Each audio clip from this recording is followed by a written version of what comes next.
morning and welcome to this month's webinar, which is the National Travel Industry Awards Finalist Presentation Preparation.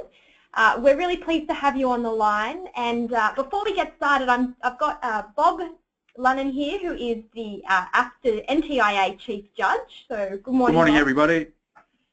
I'm just going to start by giving a little bit of housekeeping notes. Firstly, the sessions will be recorded, and this is so that they can be put on the AFTA website and viewed at your leisure or available to other finalists who are unable to be on the call today.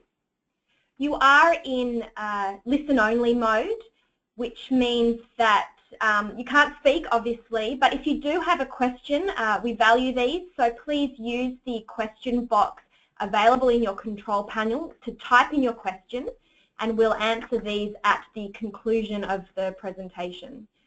We expect to go for about 30 minutes today, and of course leaving time for questions. Well, before we get into the nitty-gritty, I just want to say congratulations to all finalists for getting this far. We announced finalists on the 27th of April, and it's been quite a long process from nominating to voting, and now we proceed through to the judging, which will take place on the 16th to the 24th of May.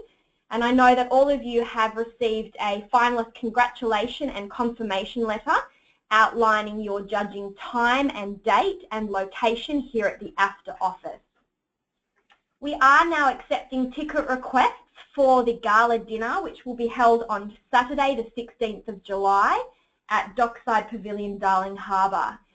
So if you haven't requested a ticket, please do so, because as always, these fill up pretty fast.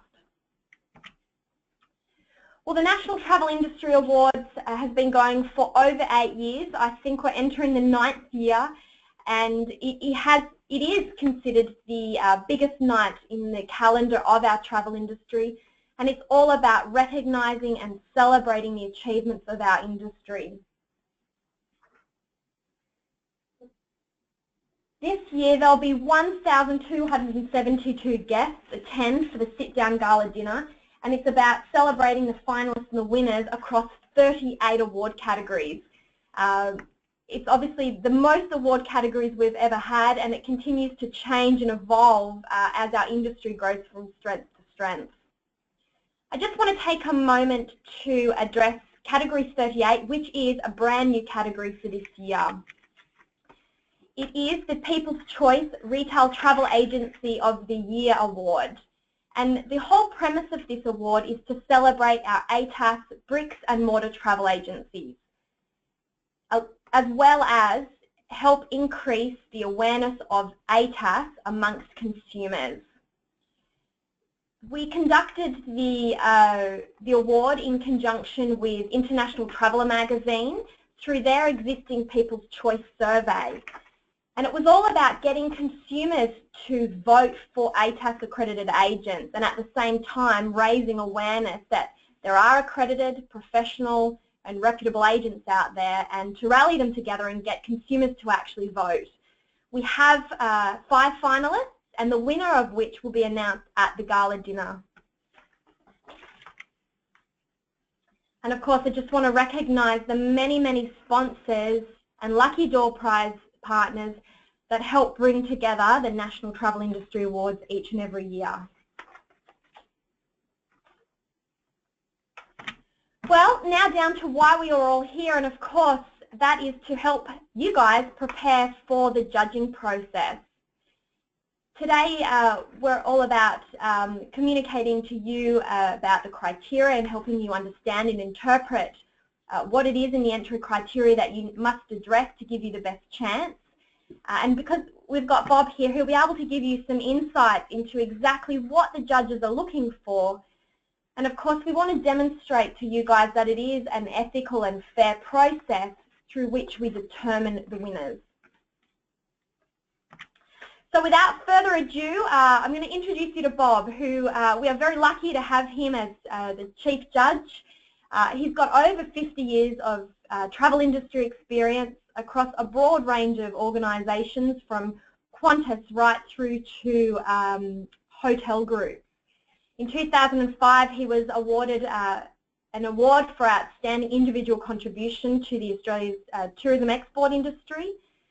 He has been a member of SCUL since 1988, and this actually includes being the president of SCUL International Sydney and the national vice president of SCUL International Australia. He currently consults to the industry, and this is Bob's 3rd year of being the chief judge. So I'm going to hand you over to him, and he's going to give you some great insights into what to expect and to give you the best chance on the day. Thanks very much, Joe, and good morning to all of you again.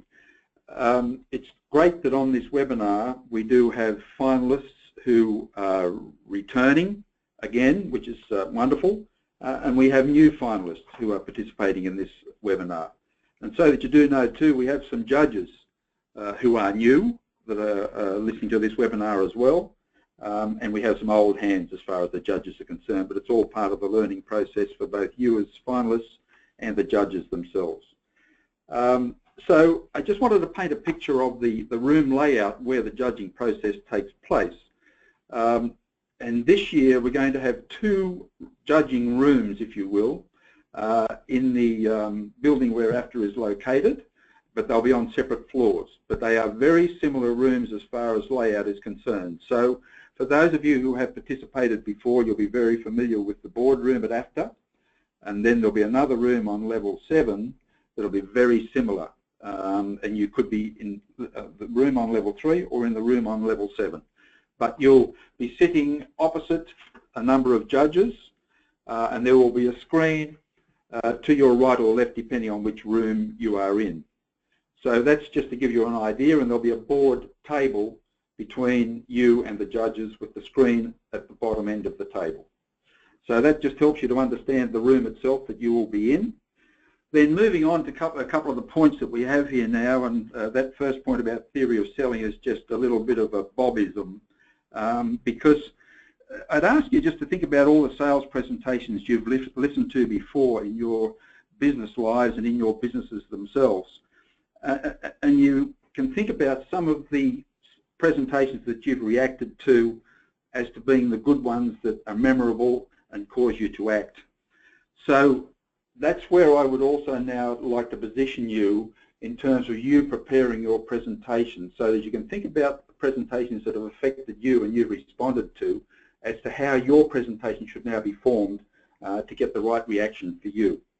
So being a good presenter is important, but the material you are presenting is even more important, and getting the judge's decision in your favour is the most important, is the way I would like to put it across.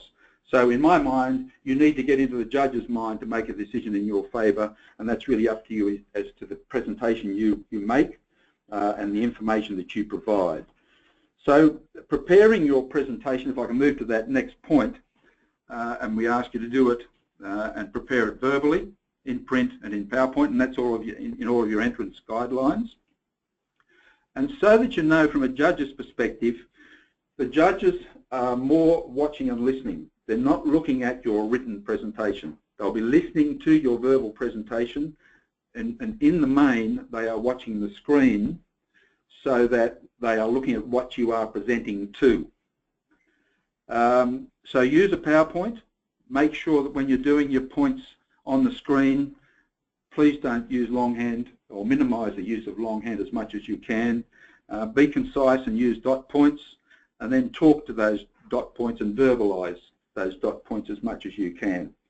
It's quite okay to use charts and graphs where necessary, but always be succinct wherever possible. And then we've asked you there to provide 2 or 3 copies of your written presentation, which will be the same as your PowerPoint presentation. The judges usually don't refer to the written presentation because they are listening to your verbal and PowerPoint presentation. The written presentation is more for use by the judges afterwards if they need to refer to your presentation as a memory jogger, and when they may be making decisions where there might be 2 winners that have been outstanding and they need to select between the 2.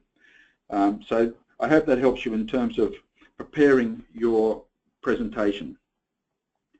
In addressing the criteria, and as I mentioned, you can use graphs and charts wherever you want to, and we ask you to provide as many metrics as you can in those charts and graphs. That's quite okay, on separate slides to some of your dot points, however you want to prepare that presentation. And if you're asked about goals and results or achieving targets, put that in your presentation as well so that you can show those metrics as to how your business has been successful in terms of the criteria that you've been asked to present to.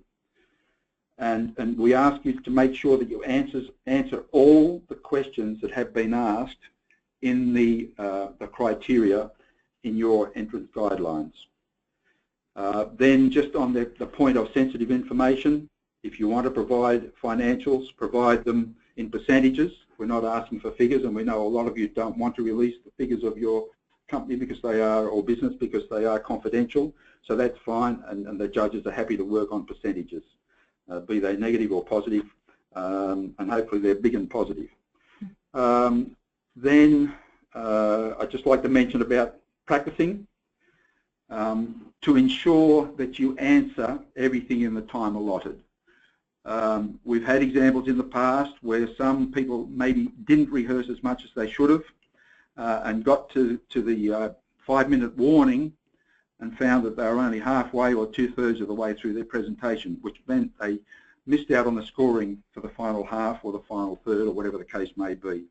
So practice, rehearse, and make sure that you're operating within the time allotted.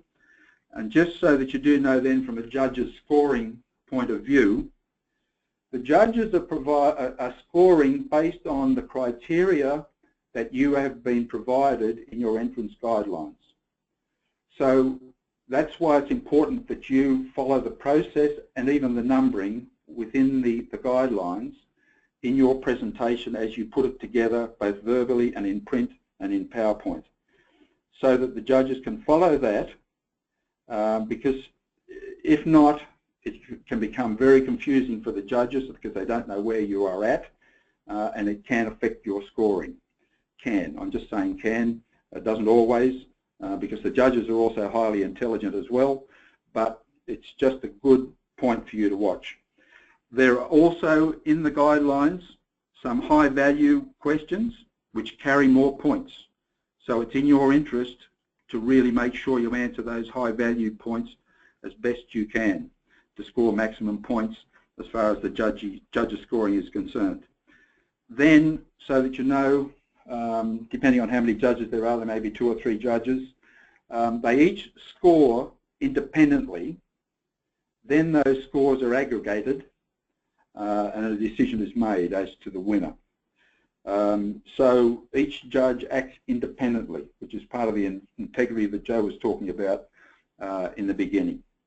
And the judges, as I mentioned before, may use your handouts for reference, usually after the fact if necessary, but generally are not looking at your handouts.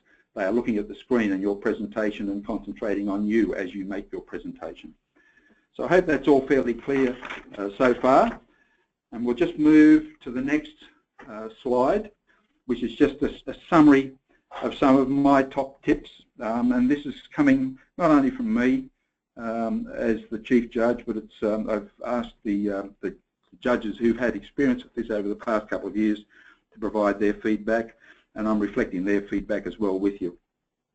So again, refer to the criteria, make sure you follow the criteria in your verbal and written and PowerPoint presentation. Use the criteria numbering if possible, and also use it in your verbal presentation. So if it says point 1 in your criteria and you've got your PowerPoint presentation in front of you on the screen and you're talking to it, use that number and say we're now up to point 2, we're now up to point 3, so the judges know exactly where you are. And it'll avoid them having to jump around in their own minds in case you aren't using that numbering system in your presentations. So second point, I've already covered it pretty much, but it really is important so that the judges can score you correctly and don't have difficulty in doing so. Otherwise your scores may suffer. So follow the criteria in the order and use the numbers even if possible. I've already talked about the handouts. Are not reading material, usually only used as reading material afterwards. Keep the time. The judges, so that you know, appoint a timekeeper, and they will give you a 5-minute warning call when you're coming to the end of your presentation, so that you know where you're at, and particularly if you're running behind time. So the judges will not only give you a 5-minute warning, but if they see that maybe, as I mentioned before, halfway through the presentation, you're looking like you may not finish, they may give you a little bit of a warning about that as well. So the judges are there to help as much as possible. They're not big ogres, they're very friendly people, so work with them as best you can. The next point about allow for questions, it is important, I think, if you do have time to allow for questions, because the judges may have questions. The judges normally during your presentation won't ask questions. They will allow you to do your presentation, and they will only ask questions if there is something you have put in your presentation or said that wasn't quite clear. Otherwise, you'll be allowed to just go ahead with your presentation. So one of the last points I'd like to make is, apart from the last dot point there, that you won't be penalised if you finish early. That's quite okay. As long as you have covered all of the criteria as best you can, that doesn't mean there'll be a penalty if you finish early. I've had a look at both of the rooms we'll be using. It's up to you as to how many presenters you do have. If you have one person who is advancing your slides in the presentation, that's fine. If there's only one of you and you need to be using your laptop to advance your slides, you'll need to be seated. The point I'm making is that if you have more than one presenter and one of you is advancing the slides, it does help if the other person stands up and is actually standing near the screen and talking to the screen and talking to the slides, because then it's easier for the judges, because they're just focusing on the screen and the person rather than trying to move all around the room depending on where all of us are. So that's just a point, that to stand up if you feel confident in doing so. If you don't feel confident and you need to be sitting at your screen, looking at your screen and talking to the screen on your laptop rather than the screen that everybody's looking at, so be it, and that's your decision. But you won't be penalised either way. And one other piece of advice, don't concentrate on the early questions and criteria too much to the point where it may affect the rest of your presentation and could be to the disadvantage of your later questions, the questions that may happen. So, and you need to cover all of those questions in order to achieve the maximum scoring, is the point that I'd like to make. And the last point on all of that is an old adage that I've always worked by: tell, don't sell. It's the story you're going to tell in answering all the questions that are important in you achieving good results against the criteria. Making this as a sales call is not the answer. It's what you say in your presentation that's going to get you the best scoring. And that's where I'd like to leave it right now, Jo, and cover other things. Yeah. Bob, thank you. Okay. I just want to remind everyone where the after office is. So the judging will take place at level 3, 309 Pitt Street. As Bob mentioned earlier, we'll be running 2 judging sessions simultaneously, but you will come to level 3 and either meet with myself or Sue, and we will be taking you to the appropriate rooms for your judging. It's quite easy to get to the after office. We're on Pitt Street, right near Town Hall Station. It's a 20-minute cab ride from either the airport or a train trip as well. I just want to extend on what Bob has addressed in terms of what to expect for judging. Please make sure you arrive at least 15 minutes prior to your presentation time. This will not only enable you to gather your thoughts, but enable us to get your NTIA USB stick off you and take you to the allotted room. So just on that, when you go into the presentation room, there'll be a TV screen which your slides will be visually screened on, but there'll also be a laptop in there. And so AFTRA is providing the laptop You do not need to bring your own.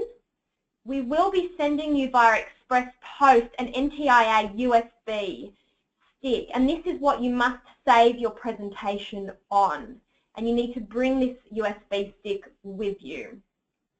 I've already mentioned that we're at level 3, so if you've got any questions or get lost, please make sure you take down our phone number and call us on the day, because you do need to arrive 15 minutes earlier. The judges' feedback. Now, I get a lot of questions about when will we get feedback and do we get feedback from our presentation. You will, but this is after the NTIA Gala Dinner and after the winners are announced. So it will be from late July onwards that you'll have access to this. In each of the judging rooms there is a dictaphone, and so your presentations are recorded, and the purpose is twofold. One, so the judges can go back over what they've spoken about if required, if there's a debate over who should win. But it also helps us record and go back to if we need to in terms of the integrity of what the judges have said and to validate the winner. And then also so that we can pull together a report for you on some feedback so that you can improve for next year. When you come here, you will be having a photo. So we use the headshot of all our finalists, and this goes onto the on-screen presentation for the gala dinner. So come prepared knowing that you'll have a photo taken. The winners will be announced at the gala dinner, and all finalists receive a finalist trophy. This will be handed to you or on your table at the gala dinner. So if you don't plan to attend the gala dinner, please let us know so that we can make the appropriate arrangements to get the trophies to you. Well, what's next? Early next week you'll receive a USB stick, as I mentioned, to put your presentation on. It's critical that if you're flying in interstate that you contact Sue Whelan to arrange your flight. This was actually due last Friday, so if you haven't done so, Sue needs to hear from you as soon as possible.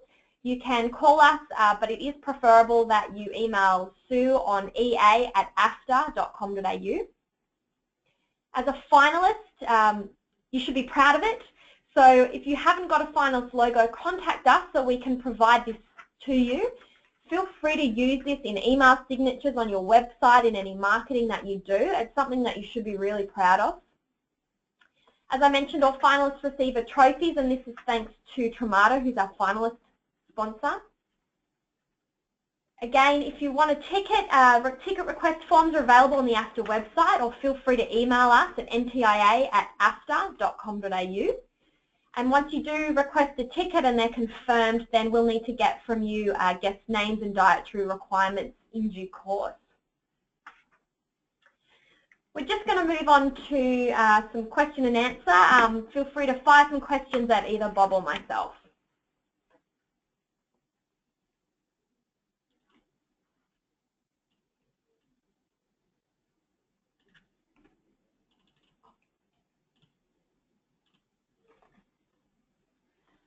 Okay, we have a question about the process for Skype.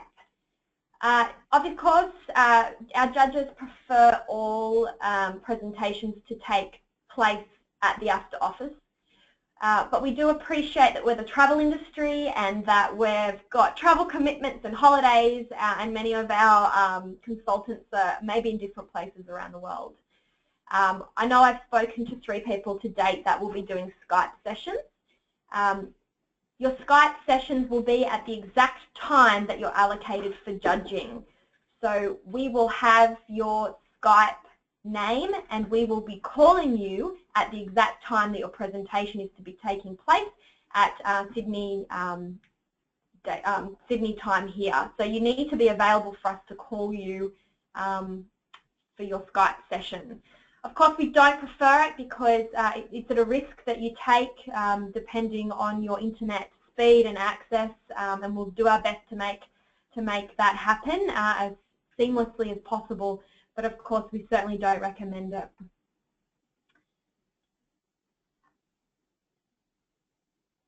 We have a question about clicker be available for presentations when a person is the only one presenting. Yeah, and the clicker is available to advance your slides, so no problem with that. Bob, we have a question also about high value criteria. Is it specified prior to the presentation, or are they purely advised to the judges? In the entrance guidelines that I have seen, it will normally say if it's a high value question or not. So you read your entrance guidelines and you'll pick up there whether it says it's a high value question and criteria. There's a question whether a finalist can build their presentation in a widescreen format. Thanks for the question, Sean. You can, the presentations will be shown on a 50-inch TV screen. I do believe that sometimes the wide format skews a little bit, but with the technology that we've got, it should format it okay. I think always best to present in a standard format.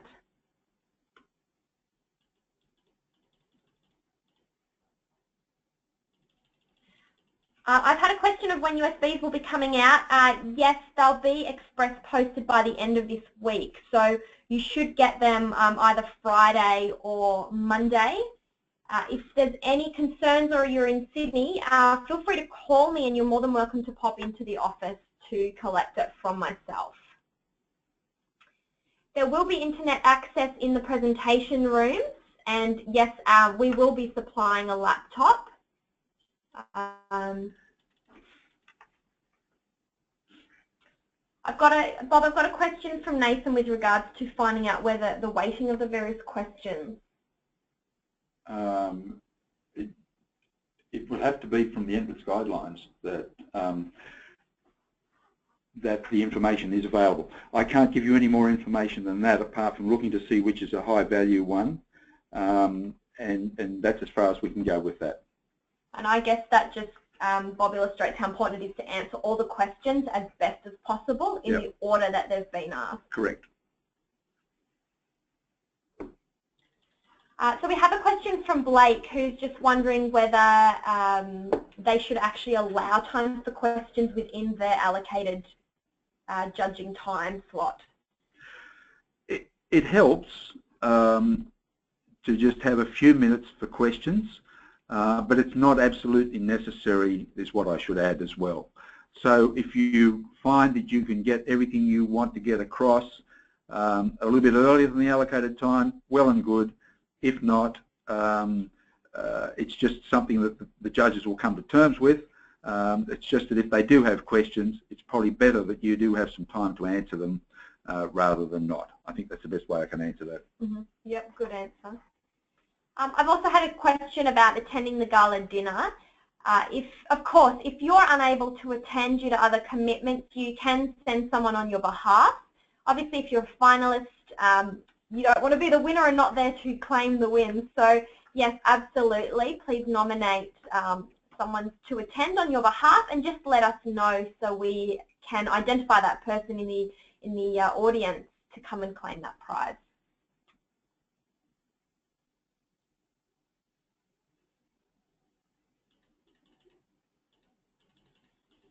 I'm just going through the questions now.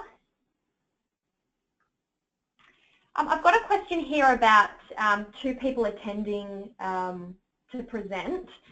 Can the two people present in turn? So can a presenter do one half and another presenter do another half?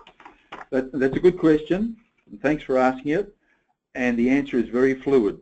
It's really up to you as to how you want to do that. And how you want to, and it has been done in the past where different presenters will cover different sections against the criteria.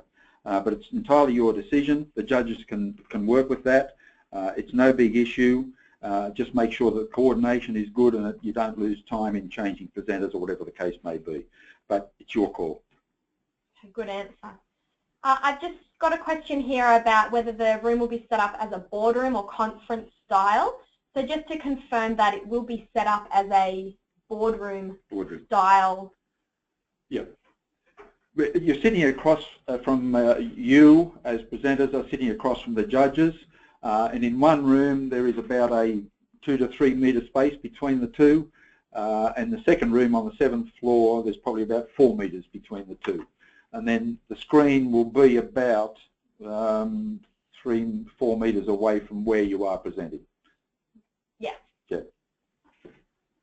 We have a question here with regards to the judging panel, and I think this might be a good time to address it, that AFTA takes great care to make sure there are a range of judges and that the judges are skilled on the topics that they're judging, but that there is no conflict of interest.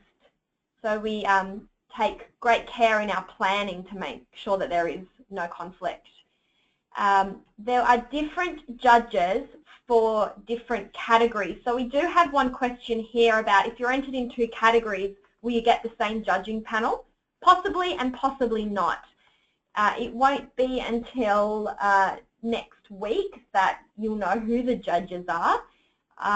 But in most cases, I know the person asking the question, in most cases, this particular category will have 2 separate lots of judges. Bob, I've got a question about whether sound will be available. Yep, sound is available, and not that it's used very often, but it is available. The sound isn't great quality. It will be coming out of the computer, not the TV itself. So if you do have sound, just make sure that it's quite coming from quite a clear file so that the judges can hear it. I've got a question about accessing the finalist logo. Please email ntia@afta.com.au and request a copy of the logo. We can give it to you in either a JPEG or a working AI or EPS file. That's absolutely fine. We'd love you to use it.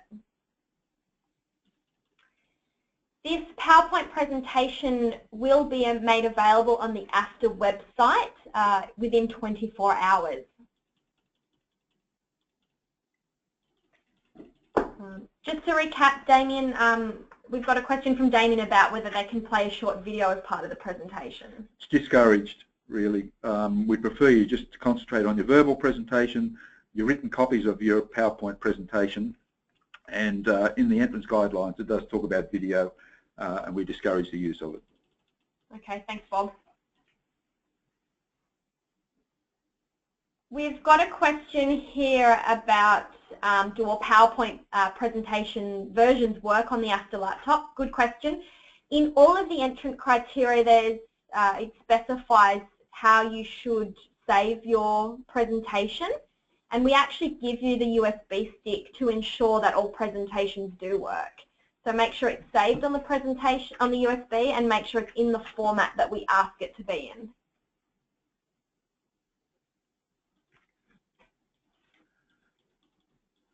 I'm just going through, I've got lots of questions here.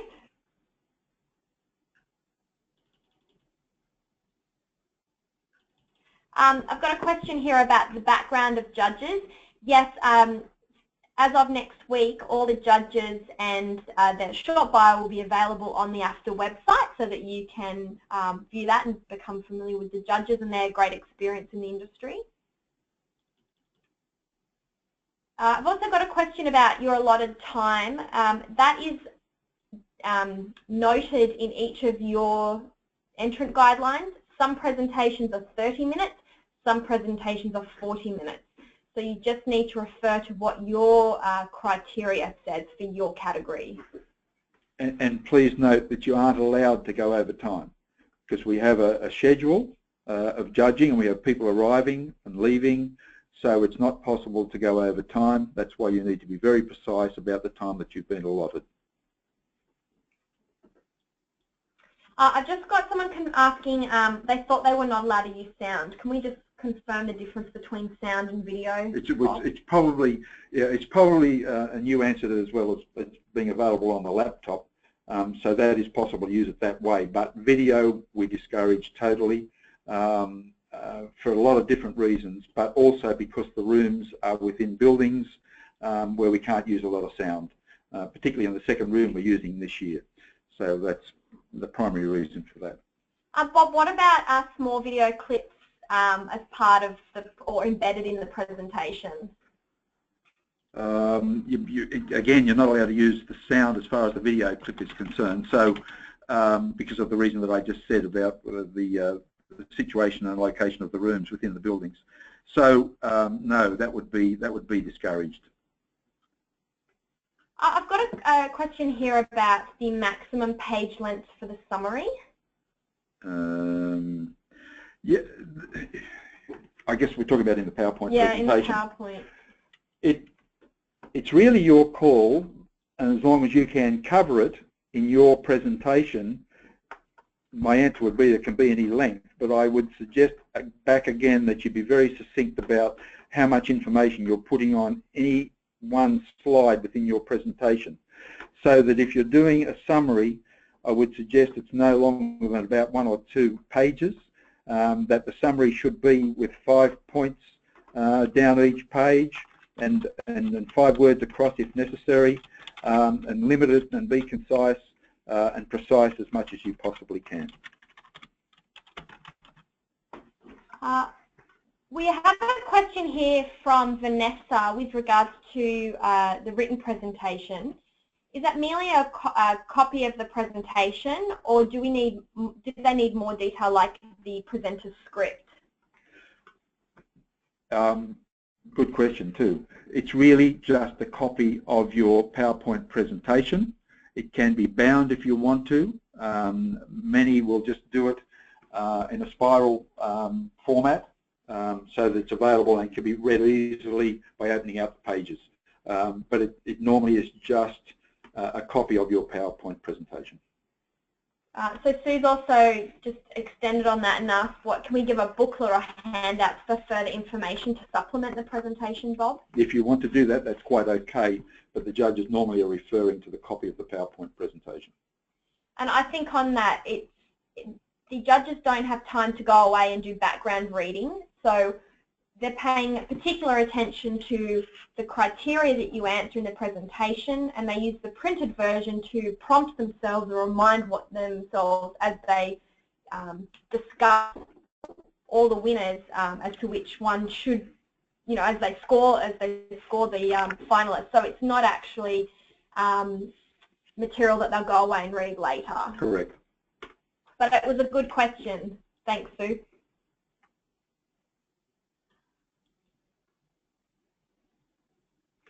Anybody else with any other questions? If there's a question that you have that hasn't been answered or you're too shy to ask over the webinar, you're more than welcome to call myself. Please call the office line on 9287 9900 and ask for myself, Joe, or you can drop us an email at ntia@asta.com.au.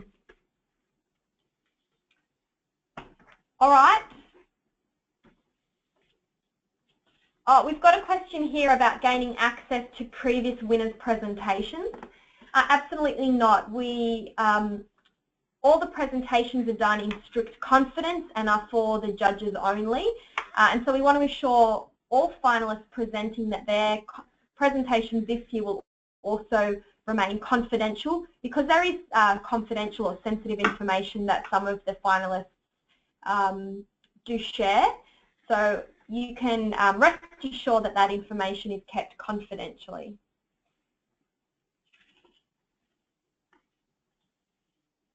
I've got a question here about if there's no weighting on the questions for your presentation, do they assume that all questions are weighted evenly? Well, that's correct. You can assume that unless it's said that it's a high value question.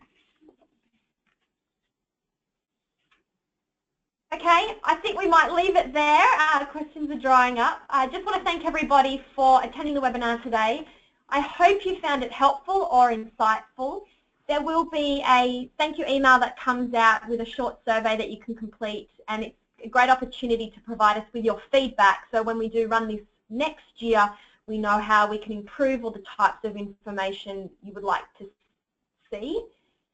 Congratulations once again for becoming a finalist, and I know that I personally look forward to meeting you when you come in for your judging between the 16th and the 24th of May. So thank you everybody, and Bob, thank you so much for coming in today. That's okay. And I'll just finish off with this, Joe, if I could, because you mentioned a little bit earlier on about being proud, and I'd just like to reiterate that. Be proud of being a finalist. Dream big, rehearse often, be relaxed, get your points across, be precise, know how to have fun, don't take it too seriously, be on time both arriving and finishing on time and during your presentation. So congratulations again on being a finalist, and good luck. Thank you. Thanks, Bob.